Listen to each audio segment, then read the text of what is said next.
Miami Heat got some great news on point guard Terry Rozier as he has officially been cleared to participate in 5-on-5 activity a week before Heat training camp begins in the Bahamas. Rozier has been rehabbing from that neck injury he suffered at the end of the 23-24 regular season that kept them out for that first-round playoff series against Boston as well.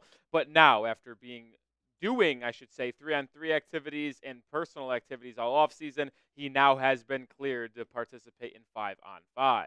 And make sure you do have your notifications turned on, by the way, because we're dropping videos every day. And if you click those notifications and turn them on instead of personalized so you get every single notification, you'll never miss a beat because the Heat signed Nasir Little yesterday, late afternoon, and we covered the video. And if you have your notifications turned on, you would never miss a beat. So subscribe and make sure those noties are turned on. All right, here is the official update from Anthony Chiang on Terry Rozier, saying he was just recently cleared to play 5-on-5 basketball and is expected to be ready to take part in training camp next week after spending the summer rehabbing from his neck injury. And the neck injury was always something that was a little puzzling, if you're asking me, just because, listen, it sounded like he just slept on the wrong side of the bed or something when the injury was officially announced by Miami, and it was like, all right, he's got just a stiff neck. He'll be out a couple days or so, and he'll be back. But then it just continued to linger, and it was still there. And the next thing you know, you have Barry Jackson of the Miami Herald saying, well, it's not career-threatening. And we're like, whoa, career-threatening? How is that even something that was considered? But either way, Rozier is back, and it's good because he arguably is maybe the most important X factor for Miami this season. You can argue it between Rozier, Jaime, Jovic. It's just one of those three about who can have the biggest impact for this Heat team, because if it's Rozier and you get a more efficient, more improved Terry that you got for the 31 games last season, well, now you're talking about someone who can really elevate the ceiling of this Miami Heat basketball team. We've talked about in depth about how Rozier was traded for by Pat Riley a couple weeks before the deadline to really give a boost in this Heat's scoring system, but also the backcourt alongside Tyler Hero. And listen, there's a lot of conversations on if they could even play together. I've been kind of lukewarm on the idea that they will be successful due to their defensive inefficiencies and lack of ability to finish around the restricted area as a point guard, shooting guard duo. But there's no doubt on this. If Rozier is able to play at the level he was playing at for the Charlotte Hornets, and maybe he's not going to be able to put up those numbers just due to the lack of shots he can actually get up because of Bam, Jimmy, and Tyler, but Rozier was averaging 21-plus points a game for the Hornets last season before being traded to Miami. And I think he still had a good 31-game stretch for the Heat, but it wasn't like knocking my socks off. Maybe it was because the first 10 games where he severely struggled, and the last 20 he was actually really, really good. But an interesting thing to keep your eye on is how Rozier will ultimately play this season. Full off season, rehabbing in this Heat system, in this Heat culture, now gets a full season in a Heat uniform. How will he perform? It is one of the largest questions here, because if he's able to take a big step forward, we're talking about a team that can now, instead of being a play-in, potentially be a 5 or 4 seed as long as they get steps from Jaime and Jovic. How excited are you for Terry Rozier? Let me know. Scale it 1 to 10. I got to be honest, I'm at like a 7.5. That's a nice little non-rookie score there, but I'm excited for Terry Rozier and to see him in his first full season as a Miami Heat player. And I do want to go back to last January when the trade actually happened a couple weeks before the trade deadline, where the Heat sent Kyle Lowry and a protected 2027 first-round pick. Now, that protection is top 10, which you would hope Miami's not picking inside the top 10 in 2027. But if they are, that pick would be relegated to 2028 as an unprotected first-round pick. But that's a pretty big asset to give up for Terry Rozier. Lowry was a massive expiring contract at $30 million, plus a protected first-round pick. Like, when you send that type of package out, you are expecting to get a pretty big return. And that is why I think Terry Rozier must have a good season for Miami, because Pat Riley really thought he could really be a nice addition to this team, and he's going to expect him to play a big and pivotal role this season. And listen, he's a really good offensive player. There's no debating that, right? Last season, he was terrific. In shot quality, he was in the 86th percentile. In creative turnover ratio, he was in the 86th percentile. Offensive load, which puts a lot on your plate, 92nd percentile. But the interesting number for me is his creation, because that metric talks about how he can get his open shots for himself, but also shots open for his teammates. Ranking in the 91st percentile was really, really good. And then you see his crafted offensive plus minus in the 77th percentile. So he's a top 25% offensive player in the NBA. And that's no surprise. When you trade for Rozier, you knew you were getting one of the more dynamic offensive guards in the NBA in terms of creating for themselves. But the thing that I want to see this year is Terry Rozier really improve on his playmaking, because we know he can score. We know he can give you 20, or not 20, but 20 points per game, I guess, on any given night. He can give you that. But in a Heat uniform, he's probably not doing that because he's the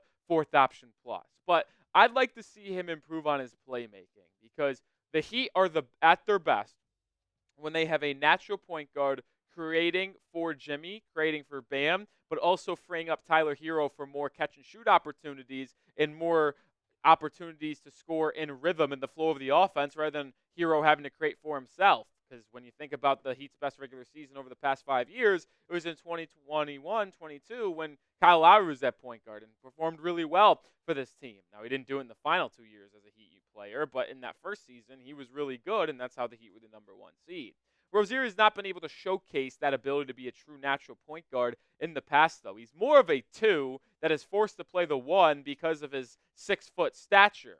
Ever since he came in the league in Boston, he never averaged more than 2.9 assists per game. Now, going to Charlotte, he had the ball in his hands a little bit more. He was able to become more of a playmaker, averaging between 4 and 5 assists per game. And he was actually having a career-high season in terms of dishing out to teammates this past year in Charlotte. Maybe it was because LaMelo Ball was out with injury for a while, but 6.6 assists before being dealt to Miami, where he ultimately had 4.6 assists per game in the final 31 games of the season.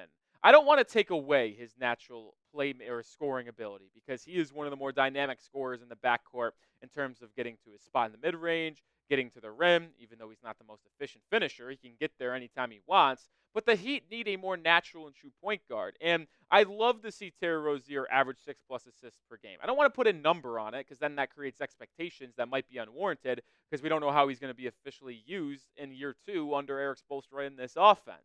But if he can average 15 points and 6 assists rather than 17 points and 4 assists, I would much rather have the former than the latter there, because if he's getting 6+ assists per game, that means he's creating more opportunities for others rather than himself. We know he can create for himself, but can he do it more consistently for others to get a more balanced offensive attack going? That's what I want to see from Terry Rozier this upcoming season. We're going to finish the conversation here in just a second, but make sure you get these Heat shirts on sale right now. ChadSports.com/Heat shirt. The season is under a month away. Preseason is in 2 or 3 weeks. Training camps in a week. Make sure you're representing the Heat with this sweet t-shirt. I'm going to put the link in the comments and description of today's video. ChadSports.com/Heat shirt. It's on sale right now. Usually $30, only $20. Get yours today. Even though we talked about how good and how expected Terry Rozier is going to be this season, there are some things that he needs to improve on without a doubt. One is playmaking, one is defense, but one is also finishing in the restricted area, because last season he had one of the worst finishing rates at the rim. This is Terry Rozier's shot chart in 23-24, and we've talked a lot about Tyler Hero's shot chart and how he shot 50% at the restricted area, which is 9% under league average, because league average last year was 59% and some change. Well, you see on Rozier's shot chart, there's not a lot of dark blue at the painted area, which is not good, because you want dark blue. You see that at the top of the key in the right wing and the left wing from the three-point area, but not in the restricted area. He finished at 54.5% restricted area. That was his number. So he is 5% under league average in terms of finishing at the rim. And that's all I'm asking. I'm not asking him to be a 65% finisher at the rim. I know that's not going to happen due to the fact that he's only 6 feet tall, and it's tough to finish when you're going against 6'10", 6'11", 7-footers. But can you just give me what the league average is? 58, 59% from the field. And something that Rozier did quite a bit last season, which I'd like to see him stop doing, is that when he gets to the rim, he has that little jelly roll finger roll rolling on. Can we just go up strong? Like, I get it. You need to, finesse it over the top of some of these rim-protecting centers. But if you're going to do that, just stop from 2 to 5 feet away from the basket. off 2 feet, little Jalen Brunson floater style. I think that would be much more of an efficient shot for Terry Rozier than him getting to the rim and going a little fillet action like we're in Jelly fam at high school level. Rozier, I need you to become more of an efficient scorer at the restricted area. I believe he will be able to do that, but I just need to see a more consistent finish in the rim. The Heat were one of the worst teams in the NBA at finishing inside the paint. You can look at Jimmy for that because he wasn't as good as he usually has. You can look at Tyler and Terry, and those three are going to need to finish at the rim at a much higher rate because we can't lean on all Bam Adebayo and Jaime Jaquez Jr. rim drives for this Heat offense. But there's also the defensive side of the floor, which is why I've talked about in the past about how I don't know if Rozier and Hero can start together because they both can't finish at the rim, and they're both not good defensively. Rozier's crafted defensive plus minus last season ranked in the 14th percentile. That is really bad. And we talked yesterday's video before the Nasir Little signing about Tyler Hero's defensive percentile and how he ranked in the bottom 30%. And he was not a good defender. When you have two guys who are offensive minded and can't defend in the backcourt, it really puts you at a disadvantage when you're going up against some of these other talented guards in the Eastern Conference, like Jalen Brunson, like Drew Holiday, like Tyrese Maxey, Damian Lillard. Like, you're going to need to see a better defensive backcourt for Miami, which is why we've had a conversation all offseason long on how it might make sense to put Rozier or Hero to the bench. Now, I don't know which one it would make more sense to do. That is something that can be talked about for hours at nauseum, if we're going to be honest. But there is a chance where one of Rozier and Hero starts as the sixth man this year because it's just simply not feasible to have them both in the starting lineup due to their lack of ability to defend, and you just simply can't have two undersized guards in the backcourt that can't defend. That is something that can't happen if you're the Miami Heat and want to perform in the regular season.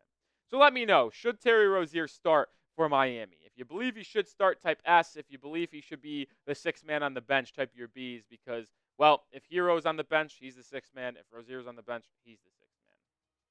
All I will say is that I'm excited to see a full season for Rozier. He only got to play in 31 games last year for Miami, was bad in the first 10, really good in the final 21, and I was bummed to not see him play in the postseason with Bam and Tyler Hero, but he should be ready to go for this season here, as long as he doesn't suffer a setback with that neck injury. Officially cleared, though, for 5-on-5 activities, and I can't wait to see Terry work with Jimmy and Bam this season. Scary Terry season. Can't wait. All right, we'll do it for that video here on today's show. Make sure you hit that sub button because we're doing daily content, and make sure you also have your notifications turned on so you never miss a video when we publish one.